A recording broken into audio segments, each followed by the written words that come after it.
અમદાવાદ શહેરના કાગડાપીઠ પોલીસ સ્ટેશનમાં ડિજિટલ અરેસ્ટના કેસની ફરિયાદ નોંધાઈ છે, જેમાં એલઆઈસીના 65 વર્ષીય નિવૃત્ત કર્મચારી ડિજિટલ અરેસ્ટનો ભોગ બન્યા છે। આ અંગે મળતી માહિતી અનુસાર આરોપીઓ દ્વારા વૃદ્ધને તેમનું આધાર કાર્ડ આતંકવાદી પ્રવૃત્તિમાં ઉપયોગમાં લેવાની ધમકી આપવામાં આવી હતી, જેનાથી બચવા વૃદ્ધે આરોપીઓને ₹3 લાખ આપ્યા હતા। ત્યારે આ સમગ્ર મામલે પોલીસે હાલ 2 આરોપીઓની ધરપકડ કરી ગેંગના અન્ય સાગરીતોને પકડવા ચક્રો ગતિમાન કર્યા છે।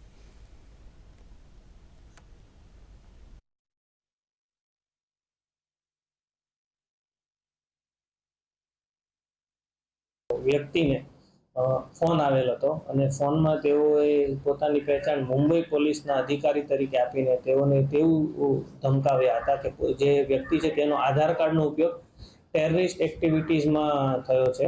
આ એરેસ્ટથી બચવા માટે જો તેઓ ₹3 લાખ આપશે તો તેઓને એરેસ્ટ નહીં કરીને આ જે કામગીરી છે તેને સ્ટોપ કરવામાં આવશે તેવી તેમને ધમકી આપવામાં આવેલી। જે કાગડાપીઠ વિસ્તારના જે વ્યક્તિ છે તેઓએ ડરીને આ અલગ અલગ એકાઉન્ટમાં તેઓએ ₹3 લાખ